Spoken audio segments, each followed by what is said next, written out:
یا ایھا الذین آمنوا توبوا الی اللہ، توبہ کر لو اللہ سے. اور توبہ بھی صرف جھوٹوں والی توبہ نہیں کہ زبان سے توبہ توبہ کرو اور عمل میں کوئی تبدیلی نہ آئے، نہیں. توبۃ نصوحا، خالص توبہ، سچی توبہ جس میں حقیقی طور پر عمل بدل آئے. نصوحا کا لفظ نصحن سے ہے، خالص، سچی، یعنی ایسی سچی توبہ جس کے بعد گناہ کا کوئی ارادہ نہ ہو. پکا وعدہ کر لے انسان میں آئندہ نہیں یہ کروں گا. ایسی توبہ کی کچھ شرائط ہے. نمبر 1، جس گناہ سے توبہ کر رہا ہے اسے چھوڑ دے. نمبر 2، اس پر ندامت کا اظہار کرے، شرمندہ ہو. نمبر 3، آئندہ نہ کرنے کا وعدہ کرے. نمبر 4، اگر حقوق العباد میں حق تلفی کی ہے تو وہ حق لوٹائے. کسی کے ساتھ زیادتی کی ہے تو معافی مانگ لے. گویا محض زبان سے توبہ توبہ کہنا کوئی معنی نہیں رکھتا جب تک انسان توبہ کی شرائط پوری نہ کرے. اور فور موسٹ چیز کیا ہے؟ شرمندگی، ندامت. آپ صلی اللہ علیہ وسلم نے فرمایا الندم توبہ، شرمندگی ہی توبہ ہے. یہ جو شرمندہ ہو جائے اپنے ماضی کے کسی فعل پر، گویا اس نے توبہ کر لی. ایک اور جگہ پر آتا ہے کہ ایک صحابی نے کہا کہ سچی توبہ یہ ہے کہ آدمی رجوع کرے اور پھر اس فعل کو نہ دہرائے. تو نتیجہ کیا ہوگا؟ عسیٰ ربکم ان یکفر عنکم سیئاتکم، بعید نہیں، امید ہے کہ اللہ تمہاری برائیاں تم سے دور کر دے گا. عسیٰ یعنی جب تم توبہ کرو گے تو پھر تمہیں امید دلائی جاتی ہے کہ وہ توبہ قبول کر لے گا. بخشش مانگنا، استغفار پڑھنا، اللہ سے توبہ کرنا دنیا کی نعمتوں کو حاصل کرنے کا ذریعہ بھی ہے اور آخرت کی بھلائی کا ذریعہ بھی ہے. سورۃ نوح میں اللہ سبحانہ و تعالی فرماتے ہیں، حضرت نوح علیہ السلام نے اپنی قوم کو استغفار کرنے کو کہا اور کیا کہا؟ فَقُلْتُ اسْتَغْفِرُوا رَبَّكُمْ، میں نے اپنی قوم سے کہا کہ اپنے رب سے استغفار کرو، اپنے رب سے معافی مانگو. تو نتیجہ کیا ہوگا؟ انہو کان غفارا، بے شک وہ بہت زیادہ معاف کرنے والا ہے. یرسل السماء علیکم مدرارا، تم پر آسمان سے خوب بارشیں برسائے گا، آسمان کو تم پر برسنے والا بنا دے گا. وَيُمْدِدْكُمْ بِأَمْوَالٍ وَبَنِينَ، تمہیں مال اور بیٹوں سے مدد دے گا. وَيَجْعَلْ لَكُمْ جَنَّاتٍ، تمہارے لیے باغات بنائے گا. وَيَجْعَلْ لَكُمْ أَنْهَارًا، اور تمہارے لیے نہریں جاری کر دے گا. آپ دیکھیں کہ ایک انسان کی خواہش کیا ہوتی ہے کہ اس کو کیا کچھ ملے، یعنی رہنے کا مقام اور حالات جو ہیں وہ پرسکون ہو. پھر اس کے بعد یہ کہ مال ہوں، بیٹے ہوں، باغ ہوں اور زندگی کی اور آرائشیں اور نعمتیں ہوں. یہ ساری چیزیں کہاں سے ملتی ہیں، کیسے ملتی ہیں؟ استغفار سے ملتی ہیں. عام طور پر لوگ پریشان ہوتے ہیں، دکھی ہوتے ہیں. مثلا ایک شخص ایک بزرگ کی محفل میں آیا اور اس نے کہا کہ میرے حالات بہت تنگ ہیں، مجھے بہت پریشانی ہے، میرا رزق بہت تنگ ہے، تو آپ مجھے کوئی وظیفہ بتائیے. تو انہوں نے اس کو کہا کہ کثرت سے استغفار پڑھو. دوسرا آیا، اس نے کہا بچوں کی شادی نہیں ہوتی، تو آپ نے اس کو بھی کیا بتایا کہ کثرت سے استغفار کرو. تیسرا آیا تو کہنے لگا کہ بہت قحط سالی ہے، فصلیں اچھی نہیں ہوتی، تو آپ نے اس کو بھی استغفار کا بتایا. تو کسی نے ان سے پوچھا کہ بھائی 3 لوگ آپ سے 3 ڈفرنٹ مسئلے لے کر آئے ہیں، اپنی پریشانیاں لے کر آئے ہیں، آپ نے تینوں کو ایک ہی چیز بتائی ہے. تو اس پر انہوں نے یہی سورۃ نوح کی آیت پڑھ کر سنائی کہ دیکھو یہ قرآن میں اللہ کا وعدہ ہے اور اللہ کا وعدہ سچا ہے. اللہ تعالیٰ کی بات سے بڑھ کر سچی بات کس کی ہو سکتی ہے؟ ہمارے پڑھنے میں کمی کوتاہی ہو سکتی ہے، لیکن اللہ کی بات میں کوئی شک نہیں. ذالک الکتاب لا ریب فیہ، یہ وہ کتاب ہے جس میں کوئی شک نہیں. لیکن یہ ہے کہ بعض اوقات ہم خود پڑھنے میں کوتاہی کر دیتے ہیں. تو جن کا رشتہ نہ ہو رہا ہو وہ بھی، جن کا ہو چکا ہو اور شادی کے پرابلمز ہو وہ بھی، جن کا ہو چکا اور پھر بچے نہ ہو وہ بھی، ان سب کے لیے ایک ہی وظیفہ ہے، اور وہ کیا ہے؟ استغفار کا.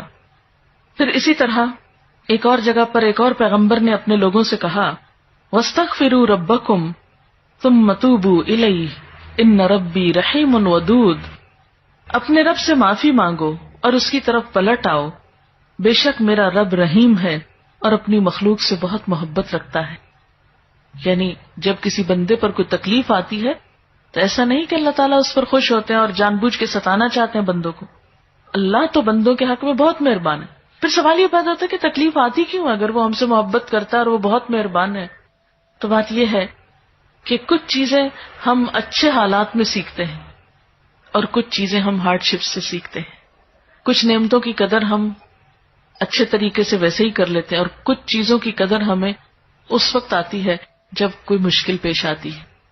آپ دیکھیے کہ اس کی مثال یوں ہی ہے کہ جیسے کچھ کھانے آپ کچے ہی کھا لیتے ہیں، جیسے فروٹس وغیرہ ہیں، آپ کو پکانے کی ضرورت نہیں ہوتی، لیکن کچھ کھانے آپ کو پکا کر کھانے ہوتے ہیں. اسی طرح زندگی میں کچھ حالات ایسے ہوتے ہیں کہ جن میں آپ آرام سے سیکھ جاتے ہیں، یا کچھ باتیں آپ کو بغیر کسی مشکل کے سمجھ میں آ جاتی ہیں، لیکن کچھ باتیں آپ کو مشکل آنے پر سمجھ آتی ہیں.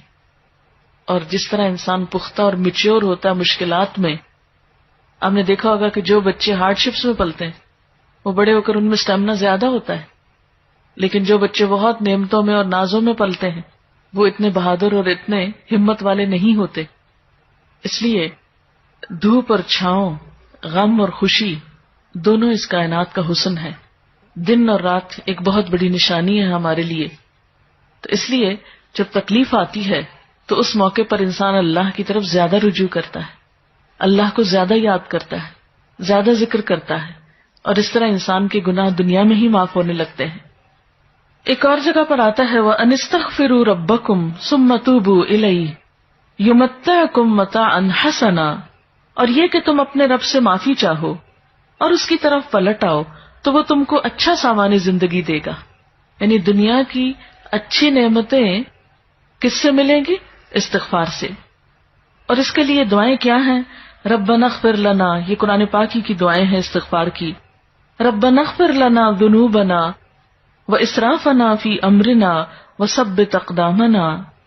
ایک اور دعا ہے ربنا آمنا فاغفر لنا وارحمنا وانت خیر الراحمین. پھر اسی طرح ربنا ظلمنا انفسنا وان لم تغفر لنا وترحمنا لنکونن من الخاسرین انت ولینا فاغفر لنا وارحمنا وانت خیر الغافرین. پھر اسی طرح ربنا فاغفر لنا ذنوبنا وکفر عنا سیئاتنا وتوفنا مع الابرار.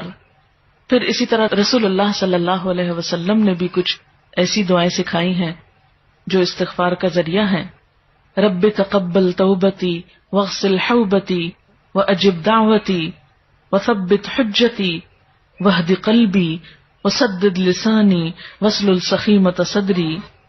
رب اغفر لی وتب علی انک انت التواب الغفور. استغفر اللہ الذی لا الہ الا هو الحی القیوم واتوب الیہ.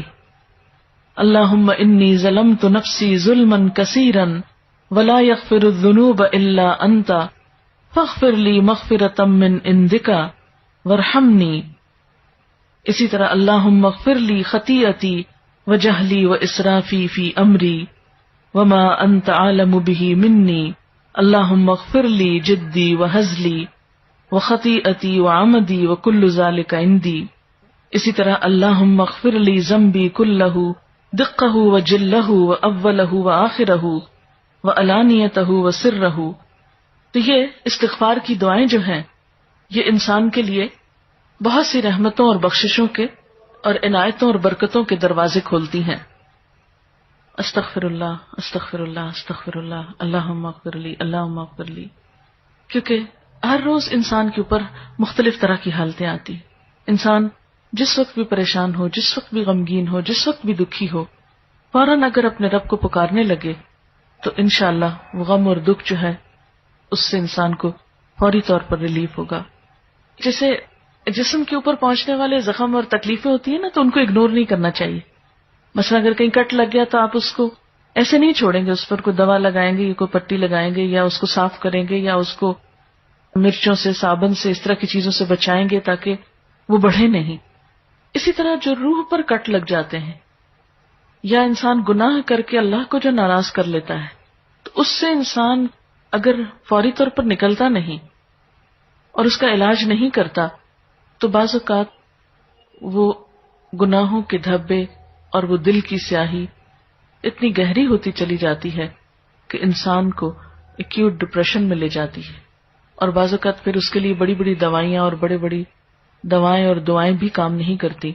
اس لیے انسان کو ہر روز کثرت کے ساتھ استغفار ویسے بھی کرنا چاہیے.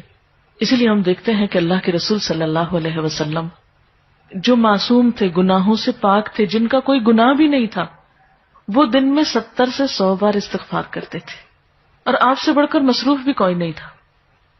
ہم تو یہ کہہ سکتے ہیں نا کہ ہم کیا کریں، ہمیں تو وقت ہی نہیں ملتا، نماز پڑھیں یا یہ بچوں کو سنبھالیں یا کون سا کام کریں کون سا نہیں کریں، کس وقت یہ تسبیحاں پڑھیں. ٹھیک ہے، ضروری نہیں کہ آپ کسی کونے میں بیٹھ کے لمبی تسبیح پڑھیں، آپ اٹھتے بیٹھتے چلتے پھرتے باتوں میں گفتگو میں کسی کی سنتے وقت دل میں آپ استغفار کثرت سے پڑھ سکتے ہیں. اور جب آپ سے پوچھا گیا کہ آپ کے تو گناہ نہیں پھر بھی آپ اتنی استغفار پڑھتے ہیں، تو آپ نے فرمایا افلا اکون عبدا شکورا، کیا میں اللہ کا شکر گزار بندہ نہ بن جاؤں؟ تو شکر گزاری تو ویسے ہی اللہ تعالیٰ کو پسند ہے.